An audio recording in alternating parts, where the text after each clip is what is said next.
Welcome to Taiji's Kitchen. Today I'm going to show you how to make Taiwanese style Maze-Soba. So this was a request from someone and I actually never tried this myself in Japan, but I knew of it and so I looked it up and tried it myself and it was very delicious. Even though it says Taiwanese Maze-Soba, this was invented in Japan and actually in my hometown Nagoya, because somehow in Nagoya, where I come from, there are quite a lot of Taiwanese restaurants. One of the Taiwanese restaurants kind of just made this up and it was very liked from the customers, so they had spread out in Japan in the last 5-10 years or so. It's fairly new and it's really not traditional Japanese food, but nonetheless it's something we eat in Japan. And the recipe that I'm making contains two ingredients that's not quite popular. One is Toban Djan chili sauce and the other is oyster sauce. But if you don't have those, that's okay. You can make without them, but it just kind of gives a little more depth to the flavor. And also the Chinese chives, which kind of gives a little more kick to it. But like I said, it's not that crucial, so you can make without them. Other than those ingredients, it's quite very easy and it's also a perfect summer dish, so I hope you give this a try yourself. Then, let's get started.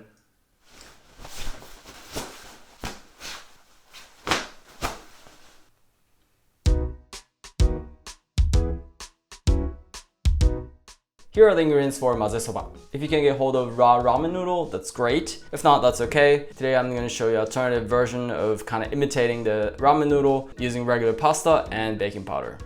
For the topping and ingredients, I have 2 stalks of scallion. And here I have Chinese chives. In Japanese they're called nira. If you can't get hold of these, it's not so crucial, but if you can find it in some Asian store, then great, get that. Because this kind of adds a little depth to the flavor and a little kick.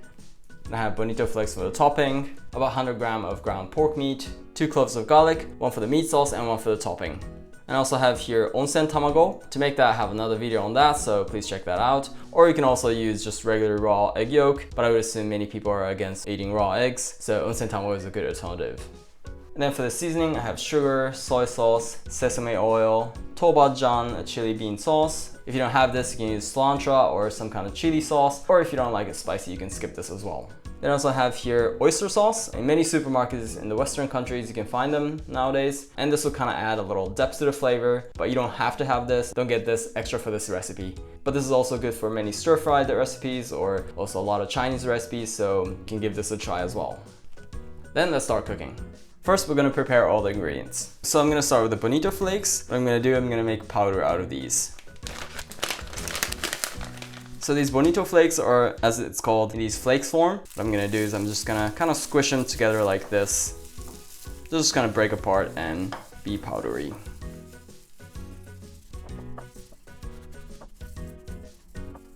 So just about this much is fine. Now let's prepare the garlic and ginger. So the garlic, I'm gonna take off the bottom. So with a garlic smasher, I'm gonna grate this like this. And the other for the topping. Then the ginger, I'm going to peel the skin off. I'm also using a garlic smasher.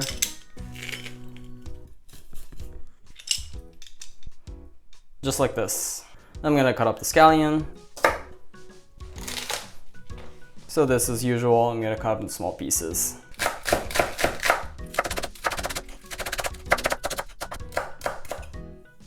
So half of it I'm going to save for the sauce, and the other half is for the topping. Now let's cut up the Chinese chives. So take the end off.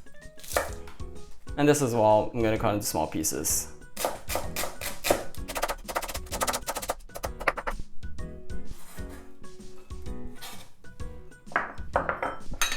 Then these are finished. These 2 are for the spicy meat sauce, and these 4 are for the topping. Then let's start cooking. So I forgot to list this in ingredients in the beginning, but we're going to use a little bit of nori seaweed as well. So these go stale very fast. I would suggest storing in a Ziploc like this in a fridge. Even if this is stored properly, they go stale. So to check this, if you can fold like this without any sound and without ripping, then this is pretty stale. You can kind of touch it and it's pretty soft. So to freshen up, we need to roast this. So I'm going to show you how to do that with an oven like this. We're going to turn the heat to medium. And what we're going to do is go above the flame like this. And change the side. Go over like this 20 to 30 times or so.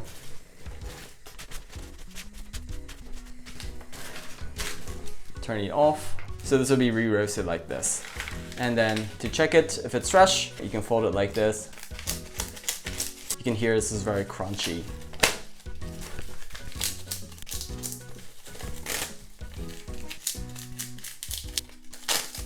Just like this. Today I'm gonna use about 2 to 3 sheets like this. So I'm gonna cut this in strips like this.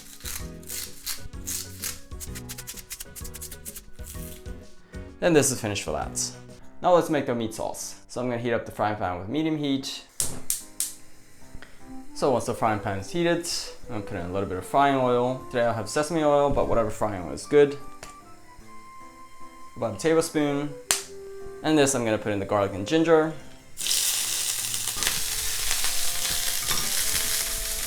Give it a little roast like this. And then right away I'm gonna put in the scallion.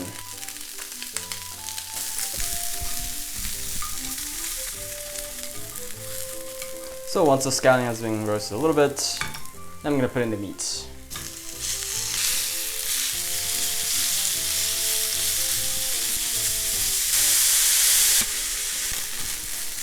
Now once the meat has been cooked thoroughly, I'm gonna put in here the Toban Djan or chili bean sauce. We're gonna put in about 1 teaspoon.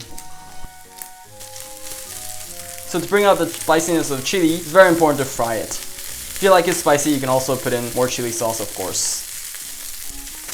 So after the chili sauce has been mixed and cooked thoroughly, I'm gonna put in the rest of the sauces. So first oyster sauce, also about a tablespoon. Soy sauce, also about a tablespoon. And then sugar, about half teaspoon.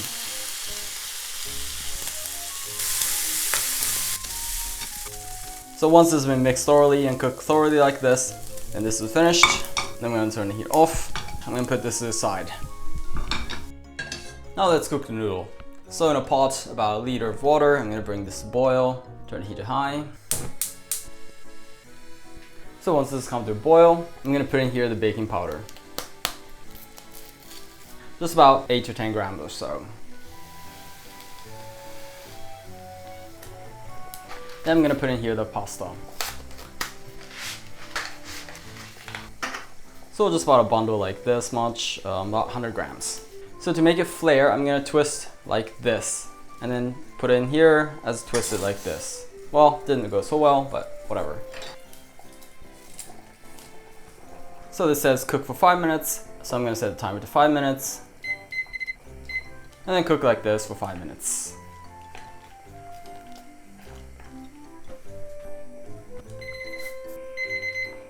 So this is finished. I'm gonna turn the heat off. So after this, I'm gonna have to move very quickly. So I'm gonna put this on a plate.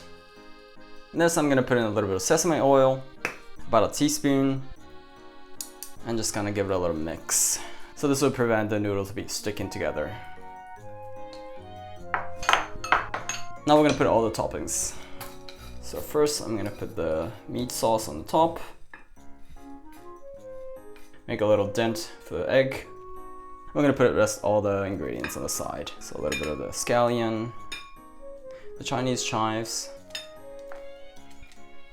nori seaweed, the Bonito flake powder, and the grated garlic. And as the last thing, Onsen Tamago on the top. Then this is finished for Maze-Soba. Let's eat.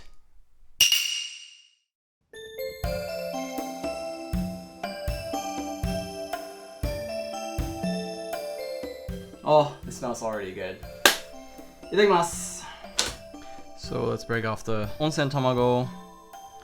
Oh yeah, looks great. So to eat this Maze-Soba properly, you just have to mix everything. So it's not gonna look very good, but that's the way we eat them. And the main thing, the flavor is going to be awesome. So I'm just gonna mix everything up like this. So to eat this properly, I'm going to slurp. So if you don't like the sound of slurping, please skip to the end. Itadakimasu.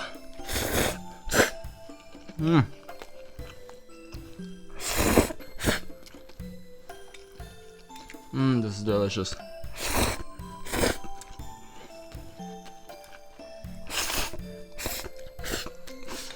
Oh, the spicy meat sauce is so totally delicious. It also matches with the scallion and the Chinese chives perfectly, combined with the garlic and the noodle. This is such a great harmony.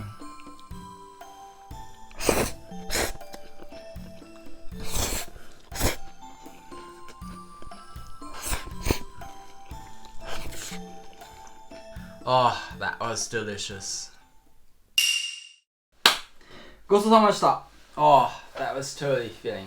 So as you saw, for this Maze-Soba, it does require quite a lot of ingredients, but you don't have to use all those ingredients, like oyster sauce and the Toban Djan chili sauce, and also the Chinese chives. You don't necessarily have to have all of them. It'll just give the depth to the flavor. And without those, it's pretty easy to make, so I hope you give this a try. And this is also kind of considered as a summer dish, because it's kind of like a ramen noodle, but without the soup, so it's not so hot. And so for the coming summer season, I think it's perfect. So I hope you give this a try yourself. If you enjoyed what you saw, I'd love it if you could hit the like button for me, and if you have any feedbacks or requests, please feel free to write in the comments below.